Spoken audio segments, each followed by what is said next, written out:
여러분 안녕하십니까?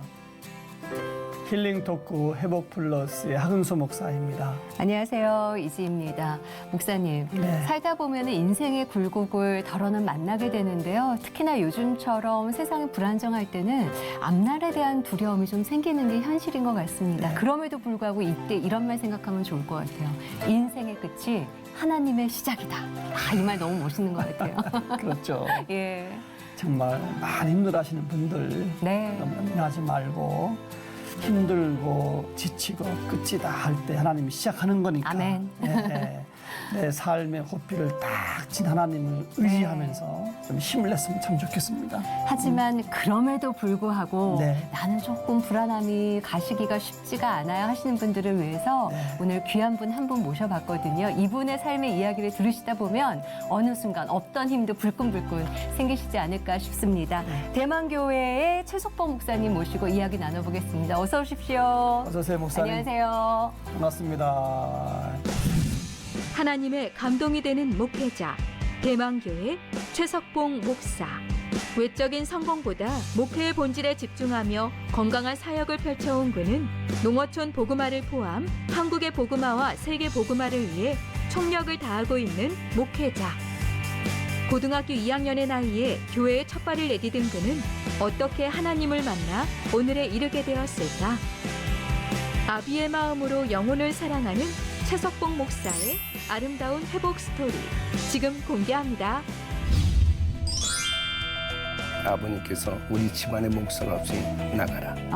그래서 아멘 하고 나갔습니다. 들어갈 때 손으로 들어갔는데 나올 때는 발로 차고 나왔어요. 그때 그 우리들이 예수님 못 받으면서 콱 사방을 돌아보는데 누가 앞에서 하시는 것처럼 이 땅은 성전 땅이니 손대지 마라 그러시더래요. 어머.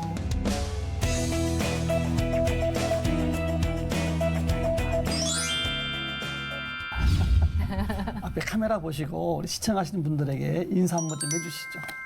예, 지금 코로나로 인해서 아주 힘든 시간을 보내고 계실 줄 압니다. 이런 때 하나님 안에서 주의 이름으로 만나게 돼서 반갑습니다. 하나님은 영원부터 영원까지 살아 역사하시는 하나님심을 잊지 마시고 힘내시기 바랍니다. 저는 면목동에서 개척하여 30년째 목회하고 있는 한없이 부족한 최석봉 목사입니다. 반갑습니다. 감사합니다. 아이고, 예. 네. 한없이 부족하다고 말씀을 하셨지만 사실 인생 자체가 그냥 네. 간증이라고 네. 저희가 알고 있거든요. 그 얘기를 차츰 풀어가 보도록 하겠고요. 조금 전에 대만교회 개척하시고 30년 됐다고 말씀을 해주셨는데 감회가 어떠세요? 예. 처음 시작할 때 신학대학을 졸업하고 네. 첫 목양지로 한 가정하고 2층 네. 골목길 안에서 개척을 했습니다. 그때나 지금이나 늘 마음에는 늘 죄송하고 부족하다는 생각 속에 살아가고 있습니다. 그래서 어쩌면 하나님을 좀 더 기쁘시게 할까 그것이 늘 저의 마음의 기도의 제목입니다.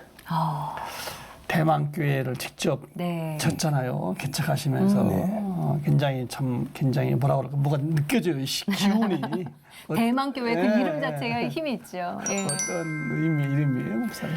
대만교회는 요한계시록 22장 20절 말씀에 속히 오리라 주 예수 오시옵소서. 그 다시 오시는 주님을 가장 아름다운 모습으로 네. 정결한 처녀처럼 그리고 디모데후서 4장 6절로 8절의 말씀처럼 선한 싸움 싸우고 달려갈 길 다 마치고 믿음을 지키고 영광 중에 주님을 만나고 싶다라고 하는 그러한 교회가 되기를 소원해서 대만교회라고 개척을 했습니다. 그랬군요. 예. 30년 전에 그렇게 대만교회를 개척해 놓으시고 네. 우리가 듣기로는 국내보다도 해외 전도 집회를 많이 나가신 걸로 알고 있어요. 뭐 특별한 계기가 있으셨나요?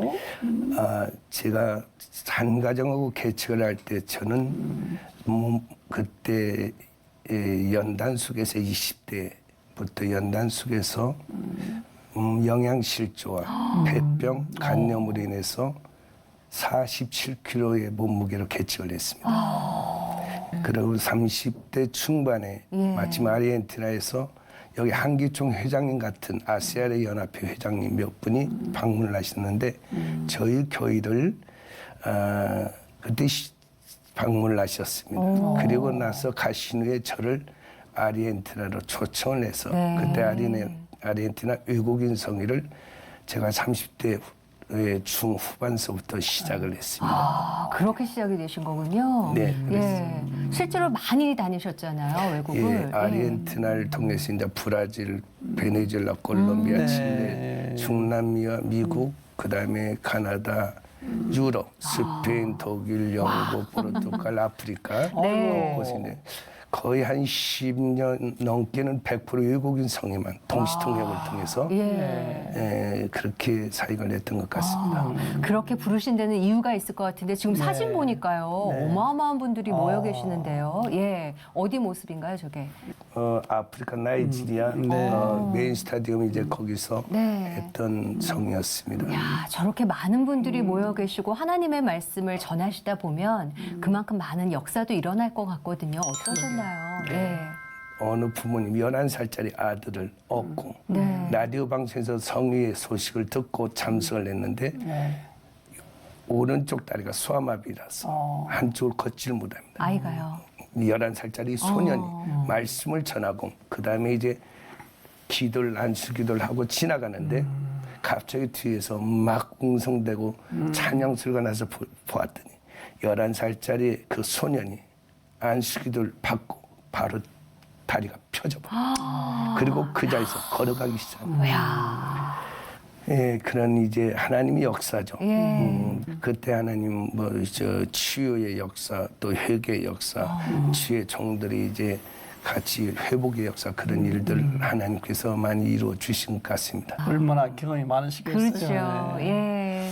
이렇게 뵈니까 아주 그 정말 빙그레 이렇게 웃으시는 그 미소하고 차분하게 말씀하시는데 왠지 모르게 정말 범접할 수 없는 카리스마가 그 느껴져요. 힘이 있으세요. 예. 아마 이분이 목사님 안 되셨으면 어떻게 됐을까라는 생각도 해보게 되는데 신앙생활은 언제부터 처음 하셨어요, 목사님? 예, 제가 고등학교 2학년 때 어떤 계기로 인해서 가출해서 그날 저녁에 학교에서 밤에 창문을 보고 있는데 비가 참 많이 왔습니다. 그런데 그때 뒤에서 제 이름을 누가 부르면서 석붕이 나랑 같이 교회 한번 가보지 하는 얘기를 했습니다.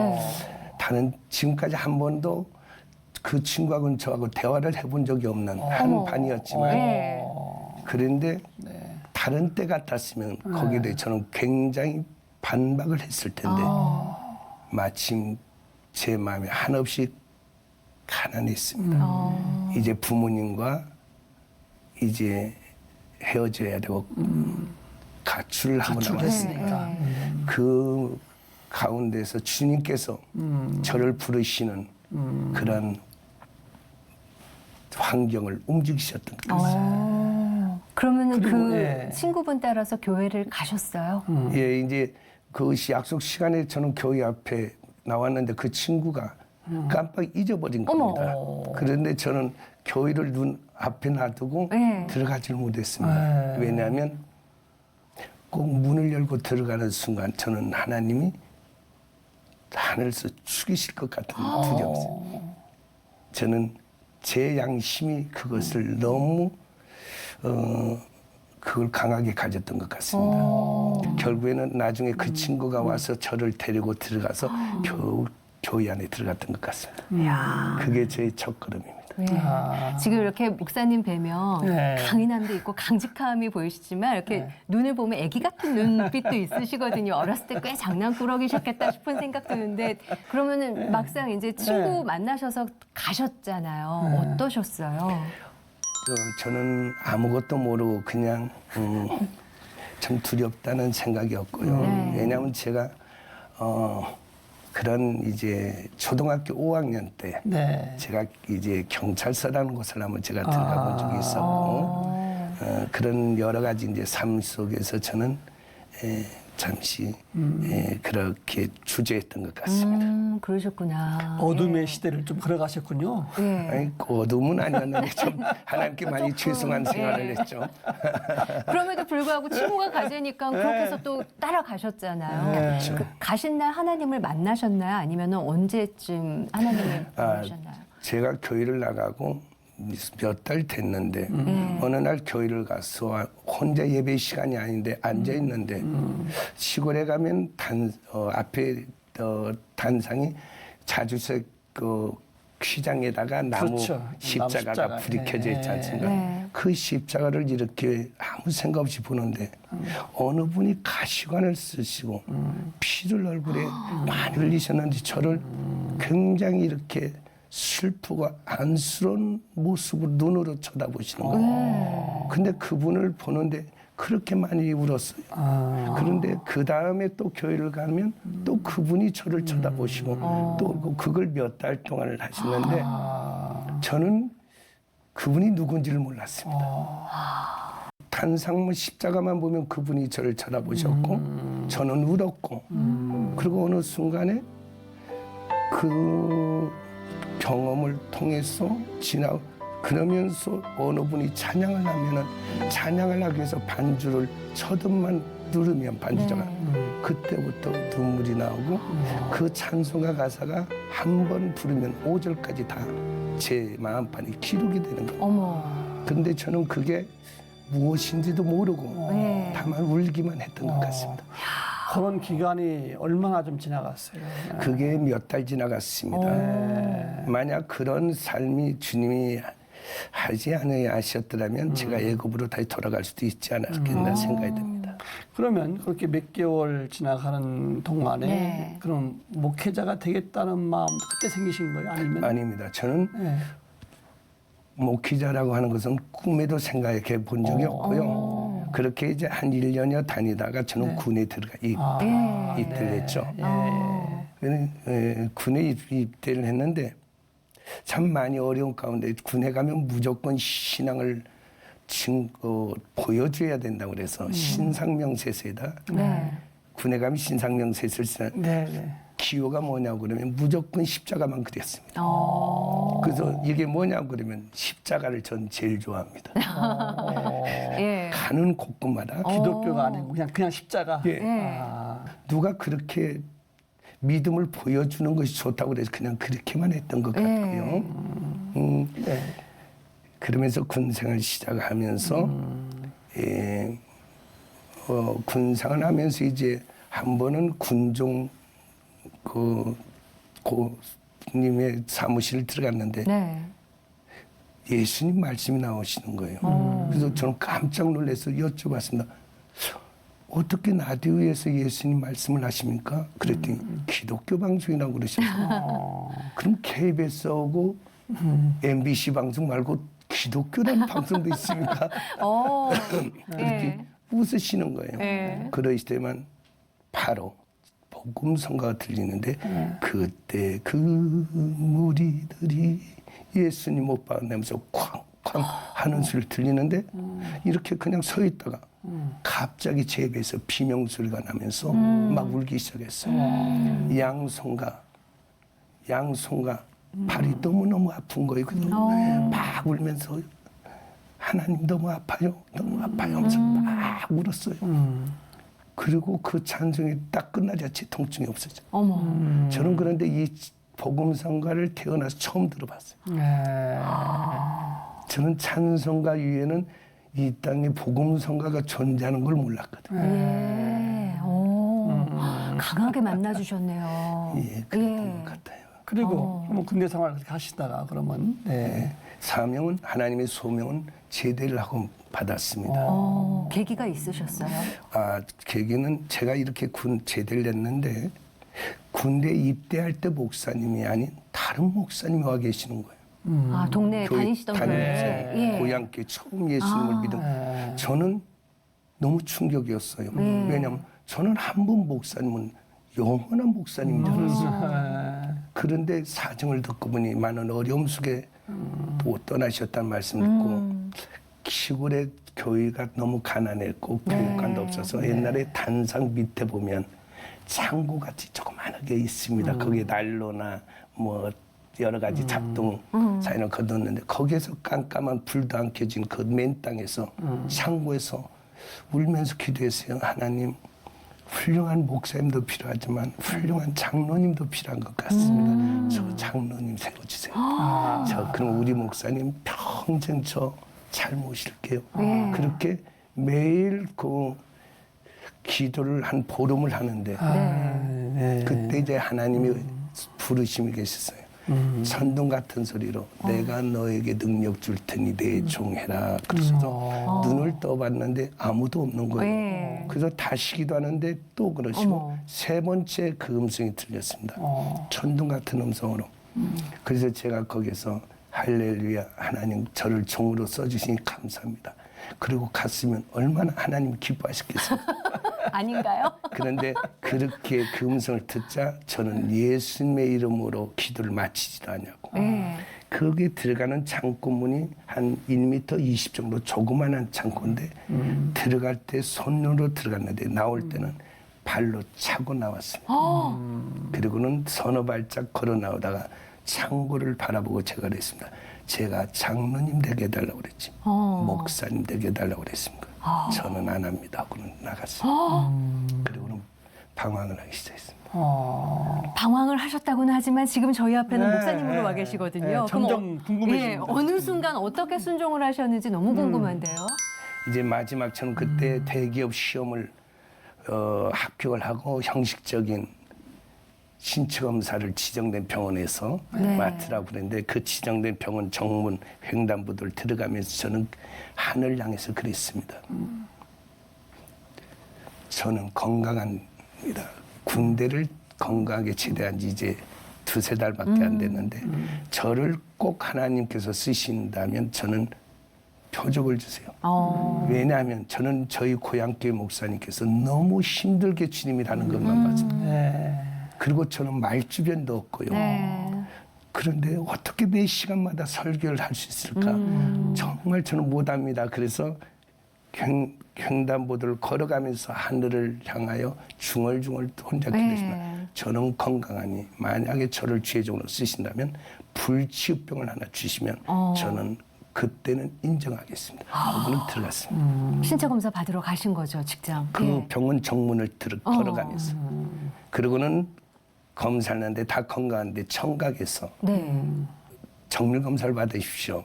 그래서 아침 10시 갔다 오후 2시까지 기다려서 다시 청각 검사를 받는데 이제 시계 소리를 들으면 손을 들라고 해서 손을 들었더니 이제 들리십니까? 예, 다시 한번 하시죠.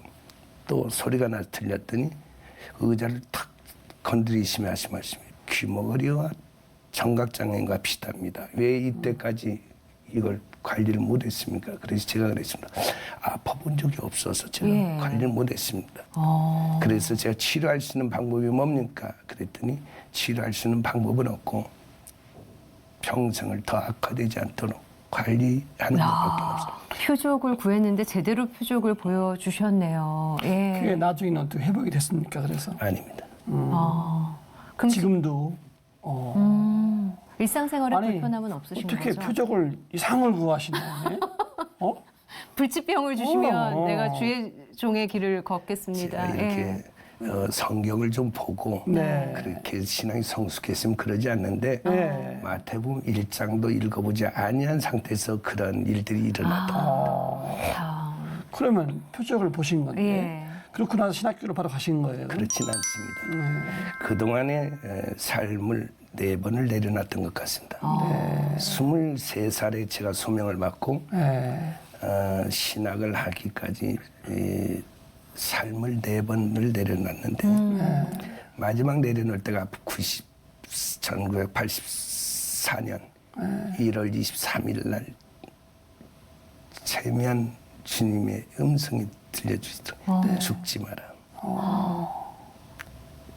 제가 잘못했습니다 하고 85년도에 신학을 입학했습니다. 드디어 입학하셨군요. 어떻게 입학을 하셨어요, 이제? 뭐 입학을 이제 신학을 하려고 한다는 이유 때문에 믿지 않는 부모님, 아버님께서 우리 집안에 목사가 없으니 나가라. 그래서 아멘 하고 나갔습니다. 나갔는데 그 나가고 난 뒤에 이제 제가 네. 거할 곳이 없어서 나무 집 창고에 아니면은 산속의 빈 흉가에 아니면 산의 동굴에 네. 이제 곳곳마다 생활하면서 먹을 것이 없어서 라면 하나 100원 할 때 한 달에 3,000원 가지고 먹고 살아요. 그러면서 영양실조가 그러셨구나. 그러면서 예. 85년도 이제 신학을 입학했고 처음 입학할 때 저는 수석을 할 줄 알았습니다. 왜냐하면 하루에 18시간, 19시간 성경 보고 기도하고 그랬으니 하나님 됐지 않습니까? 거기 올라가서 많은 학생들 중에서 보니까 제가 또 수석할 것 같아서 그 시험을 봤는데 그때 학생 하나가 하나님의 은혜로 네. 신학대학에 입학하기 전부터 부흥회를 인도를 했습니다. 그래서 부흥회 때 은혜 받은 학생회장이 선생님이 저도 주님을 하고 싶습니다. 선생님이 다니는 신학대에 같이 가고 싶습니다. 그래서 저랑 같이 이제 여인숙에서 자고 시험을 봤는데 제가 볼 땐 이 학생이 안 됐을 것 같은 말을 들어서 그래서 제가 그랬죠. 선생님이 대신 합격증을 받아가지고 오겠다. 올라오지 말라. 그래서 올라와서 이름을 댔더니 그 학생이 합격 통지서를 주셨어요. 저희 이름을 댔더니 찾아보시더만 없는데요. 그런데 제 마음은 평안했습니다. 왜냐하면 저는 수석이기 때문에 여기에 제가 여기에 일반적인 분류로는 안 제가 나오고 그분에게 담당자에 그랬습니다. 여기에서 찾지 마시고 장학생들만 있는 곳에서 제 이름을 좀 찾아주실래요? 그랬더니 저희 학교는 장학생을 특별히 뽑지 않습니다.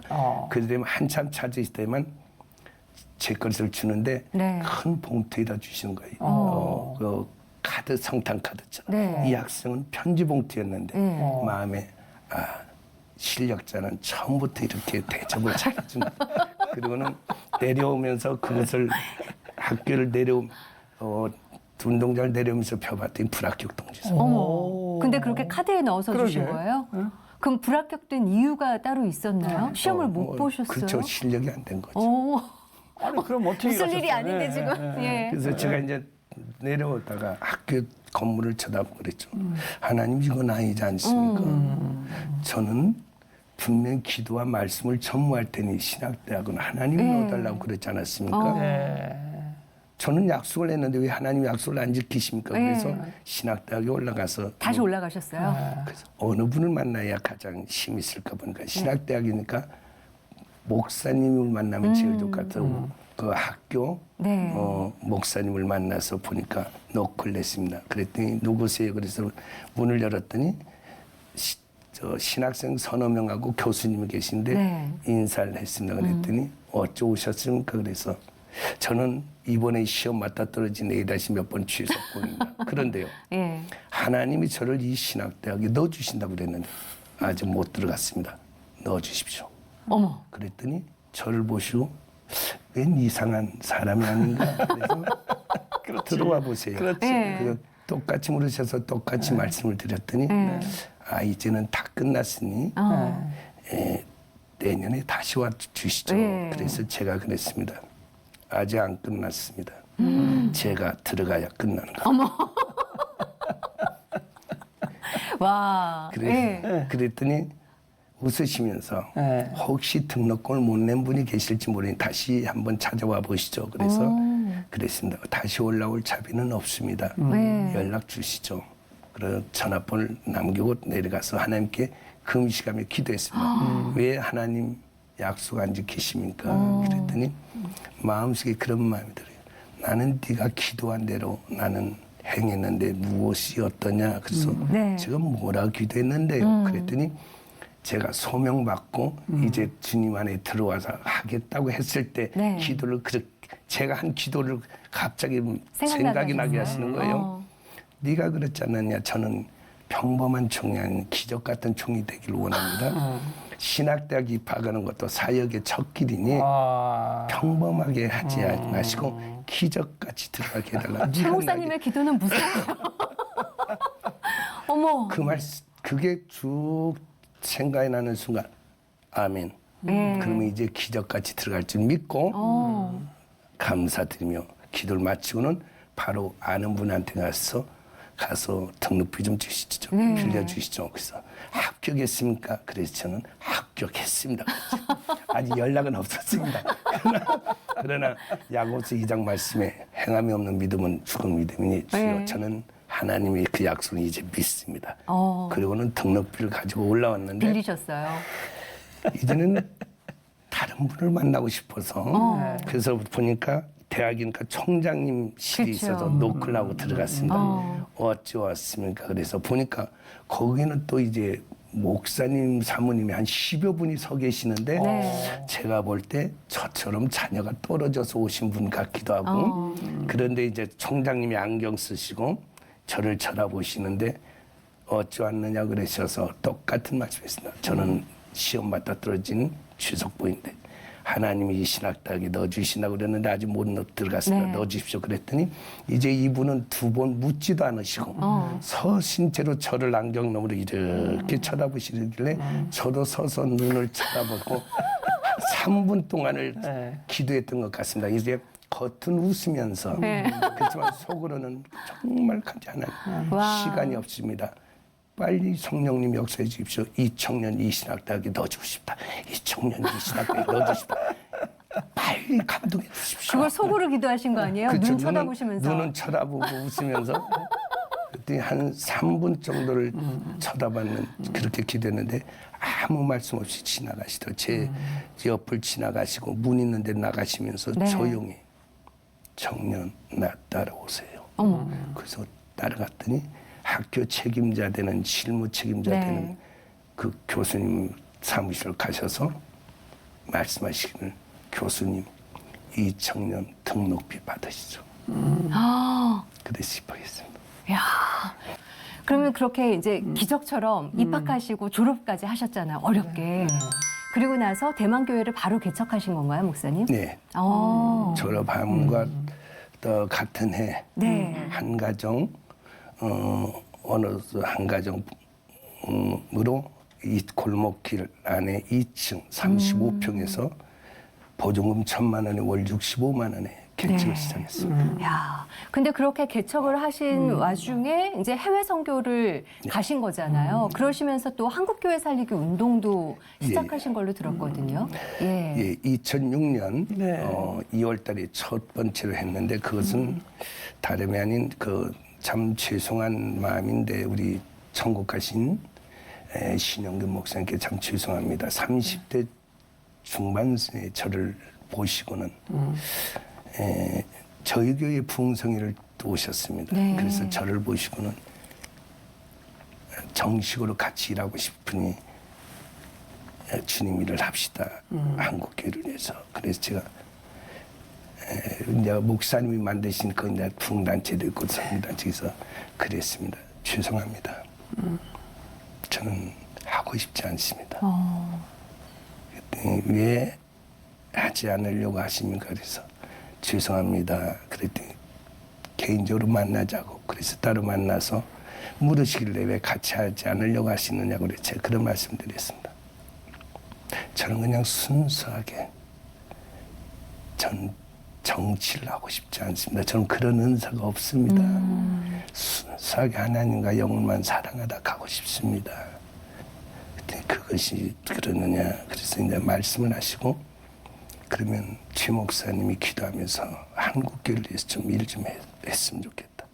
근데 제 마음속에 이제 그때 어느 순간에 이제는 한국교회를 위해서 제가 최 목사님께 그랬거든요. 말씀드리고 사람은 앉을 때와 설 때를 알아야 되는데 저는 그러한 종이 아주 못 됩니다. 말씀드렸는데 어느 날 제 마음속에 이제 하나님이 쓰시고자 하신다면 제가 한국교회를 위해서 제가 하겠습니다. 주님. 그렇게 하고는 기도를 드리고 해외성회를 이제 그때 10개 나라 부흥성회를 이제 제가 움직였는데 그때 아르헨티나에 갔는데 라스트라 목사님이라는 분이 그러시는 거예요. 한국에 가시면 하나님께서 한국 교회를 위해서 쓰시겠다고 하십니다. 그러면서 옆에 저랑 같이 갔던 네. 일행이 있었는데 내 말이 사실인지 아닌지 증인이 될 것이다. 그래서 한국에 이제 성의를 마치고 외국인 성의를 마치고 왔는데 전혀 제가 알지 못하는 목회자 몇 분이 저 사무실에 오셔서 네. 목사님 한국 교회를 위해서 좀 일 좀 해주시지 않겠습니까? 그러셔서 제가 그 모든 되어지는 과정을 보면서 하나님이 뜻이구나. 그러면 주님 뜻이면 종언해야지. 그래서 처음에 그래서 이제 2006년 네. 2월달에 한국교회 살리기 목회자 세미나를 그렇게 시작을 한 겁니다. 그냥 심부름 하려고 하는 믿음을 했습니다. 그렇게 해서 13년, 14년째 예. 배우시는 거잖아요. 지금까지 한 오셔서 이제 은혜 받고 가신 목회자들만 한 7천여 분이 되십니다. 그런 한국교회 목회자들을 대상으로 세미나를 하시면서 목사님께서 말씀하시고자 하는 것, 목회의 본질은 이런 거다. 뭐 그런 거 좀 있으십니까? 그러면? 예, 방법은 우리가 얼마든지 인터넷을 보면 알 수가 있지만 네. 제가 생각하는 건 본질이었습니다. 네. 목회자가 누군지, 목회가 뭔지, 네. 무엇 때문에 이 길을 걸어가시려고 하는지, 그리고 목회자는 어떤 마음의 자세를 가지고 해야 되는지, 그리고 하나님 안에서 하나님의 사람으로서 좀 더 목회자이기 때문에 하나님 역사하심보다는 하나님 앞에 마음에 합한 종이기 때문에 이 목회 위에 하늘을 열고 역사하실 수 있는. 그렇게 이제 세미나를 하시고 14년 동안 이끌어 오신 거잖아요. 아까 한 7천여 분 정도가 다녀가셨다고 하는데 실제로 변화들도 많으셨을 것 같거든요. 어떠세요?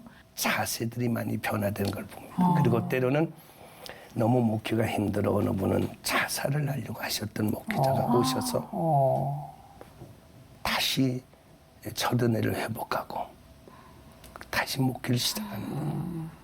어느 분은 한 달에 2번씩 이제 목요일 날 오후 2시에서부터 밤 7시까지 하고 저녁 식사를 교회에서 대접하시는데 겨울과 여름에는 2박 3일 시작하는 때는 그때 외국에서도 이제 주의 정도에 좀 많이 오시는데 말씀을 전하는데 2박 3일 동안에 한 번도 찬송도 하지 않고 아멘도 하지 않는 어떤 주의 종이 계시는데 너무 목석 같아요. 다른 분들이 웃을 때 웃지도 않고 반응이 없던 그분이 기도를 하는데 갑자기 호랑이가 표호를 하듯이 막 울부짖으면서 울기 시작하는데 온몸을 떨면서 우시는 거예요. 다 끝나고 나서 목사님들이 다 돌아가시는데 저를 기다리시더라고요. 그래서 하신 말씀이 어느 나라 필리핀의 선교사님으로 밀림 속에서 원주민들과 같이 20년 가까이 선교를 하는 동안에 첫 사랑과 은혜를 다 이제는 쇠하고 이제는 몸도 약해져서 하나님 이제 선교 구사 그만해야 되겠습니다 하고 한국의 건강진단 겸 이제 선교지를 떠나셨는데 그때 우연히 소문을 듣고 그 자리에 오셨는데 그 자리에서 하나님이 다시 만나주신 거예요. 그러면서 우시면서 저 다시 필리핀으로 돌아갈 겁니다. 얼마나 많으시겠어요. 그렇죠. 네. 예. 그렇게 목회자들에게 정말 도전도 또 주시지만 그렇죠. 대만교회 성도들과 함께 네. 또 농어촌교회를 위해서 봉사하시고 헌신하신다고 어떻게 하시는 겁니까? 또? 맨 처음에는 리모델링을 해주면서 다니다가 그리고 전도하면서 그러다가 지금 건축과 교회 건축과 사택 건축을 2가지를 하게 되었죠. 아니 시골 교회를 건축해 주는 거예요. 네, 그래서 작년까지 23차. 네, 와, 23차. 멀리는 이제 확산도. 거기서는 편지 한 통이 왔는데 편지가 많이 오는데 그 중에서 어느 한 편지를 읽는데 눈물이 그렇게 나요. 그 성도님이 쓴 편지인데 할머님 같아요. 목사님 우리 교회 지붕 안 날아가게 해주세요. 네, 흑산도 바람에 지붕 너무 세니까. 우리 목사님 40일 금식 기도하고 있어요. 그런데 너무 막 눈물이 나서 이 편지를 가지고 장로님 몇 분하고 목포로 가서 배를 타고 흑산대 은밀하게 가봤습니다. 네. 그랬더니 이렇게 두꺼운 동아줄로 지붕을 다 이쪽 땅에다 말뚝을 박고 이렇게 했는데 기울어졌어요. 네. 이 교회는 지붕을 해서는 안 될 것 같다. 그래서 올라와서 결정해서 그 흑산도끼를 건축하겠다고 결정해서 그래서 그 교회를 열 몇 번을 공사로 내려갔습니다. 근데 또 놀라운 것은 네. 대만교회 건축하시기 전에 이렇게 또 시골교회들 건축도 하셨다는 것이 또 귀하잖아요. 예, 그렇죠. 시골교회 건축하시면서 대만교회도 건축하셨다고 예. 그러세요. 자꾸 기도하는데 충청도 괴산이 가고 싶은 마음이 그렇게 많이 간절해서 괴산을 찾아갔는데 네. 다 찾아와도 교회가 없어서 또 올라와서 또 기도하는데 또 괴산을 그렇게 가고 싶어서 두 번째 가서 찾았는데도 없었는데 네. 세 번째 기도하는데도 또 괴산을 가고 싶은 마음을 주셔서 괴산을 찾아봤는데 없는 겁니다. 그래서 시내를 통과하는데 그때 저쪽 옆에 산길이 오솔길이 있는 걸 보고 제가 그랬습니다.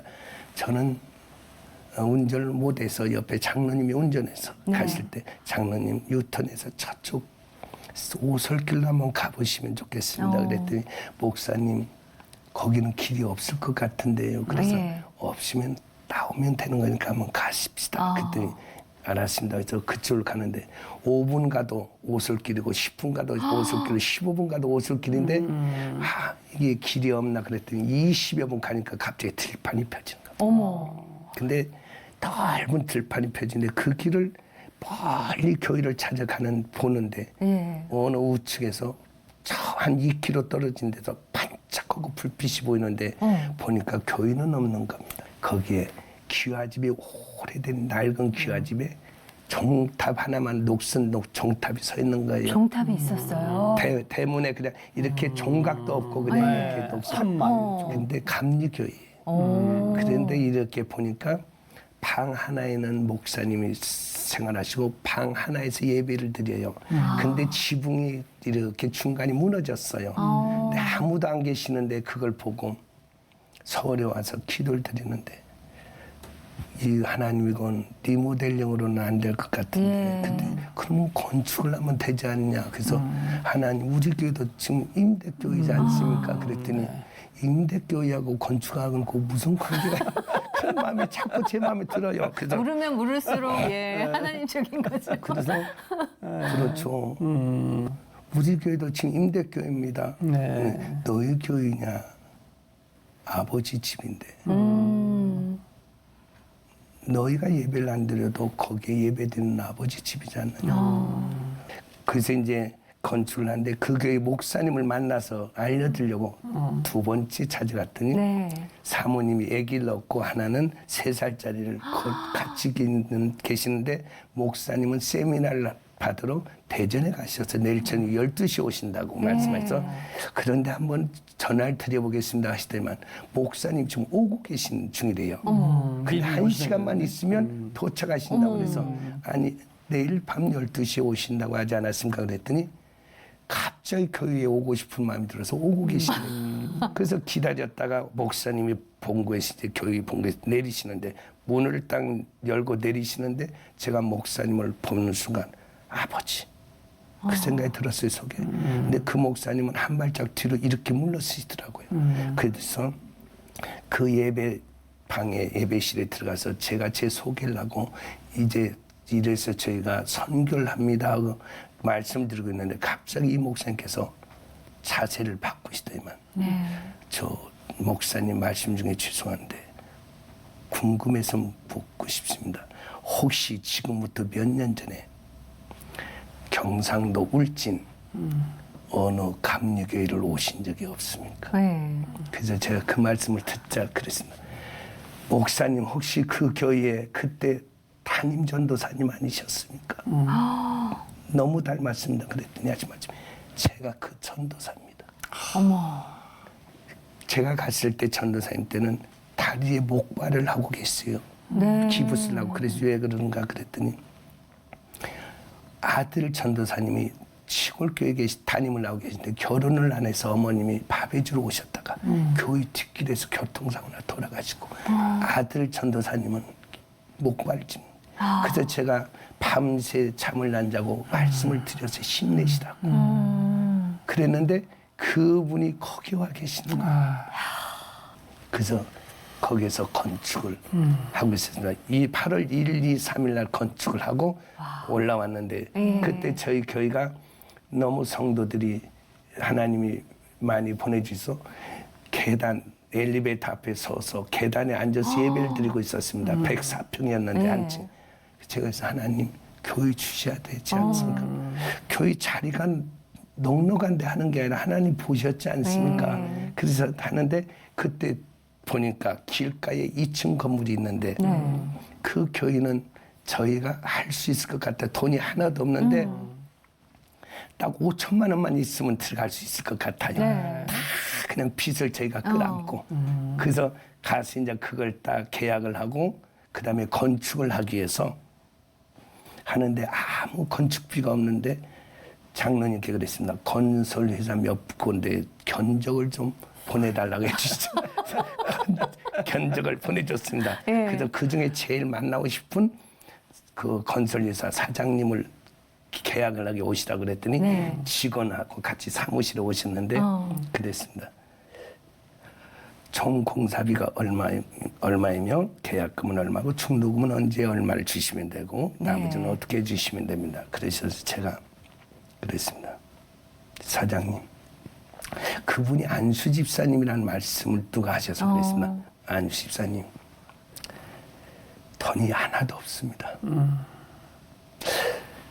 안수 집사님이 갖고 계신 회사 자산으로 건축해 주시면 안 되겠습니까? 그러면 저희가 정말 이 땅에 빛과 소금 되게 잘 살 것이고 많은 영혼을 저희가 구원으로 인도할 것이니 안시 사장님께서 건설회사를 하시면서 경영하시면서 가장 큰 보람은 우리 대망교를 건축한 것이 보람이라고 생각되시도록 저희가 빛되게 살겠습니다.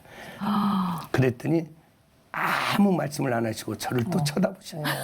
그래서 저도 또 그 사장님 눈을 쳐다보고 또 3분 동안 한 3분 동안 또 이제 겉은 웃으면서 속으로는 정말 하나님 살아계심을 저는 믿습니다. 이 교회 내가 건축하고 싶다. 이 교회 건축하고 싶다. 빨리 역사해 주십시오. 그러고는 이렇게 웃고 있는데 3분 지나자 하시는 말씀이 목사님, 이 교회 제가 건축하겠습니다. 제가 갖고 있는 재산으로 건축할 수 충분히 있습니다. 그러시면서 이제 하시는 말씀이 실은 이 땅은 제가 살려고 한 땅입니다. 제가 이 땅을 사서 복합 상가 아파트를 지려고 옥상에 올라가서 사방을 돌아보는데 누가 앞에서 하시는 것처럼 이 땅은 성전 땅이니 손대지 마라 그러시더래요. 어머. 그래서 사방을 보니까 하늘밖에 없는데 허공인데 그 음성을 듣자 이분이 너무 충격이라서 바로 내려와서 소개해준 그 사장님한테 부동산 사장님한테 말씀을 드렸대요. 이 교회는 아무에게나 소개하지 말고 교회를 짓겠다는 분에게만 이걸 소개해 주십시오. 저는 안 삽니다. 갑니다. 하고 가시는데 그런데 지금 그것을 돈이 없으니 이걸 지어달라고 그 사장님한테 지금 말씀을 드리니 사장님께서 생각하실 때는 사업적으로 보면 이건 해서는 안 될 건데 그런데 하나님께서 그 사장님에게 성전 땅이라고 말씀하셨는데 지어달라고 그러고 그리고 돈은 없다고 그러시고 안지찬이 이건 하나님 만날 때가 내가 어떤 면목으로 만날까 고민을 3분 동안 하셨다는 거죠. 그래서 이 교회를 지키겠습니다. 그래서 건축을 한 겁니다. 선교를 하고 저희는 부스러기 선교하고 하나님께 참 너무 감사한 은혜를 받았죠. 드라마네, 드라마. 그러게요. 드라마. 예, 그리고 오늘 이후 많은 분들이 3분 동안 찾아보시면서 많은 기도를 하시지 않을까 싶기도 합니다.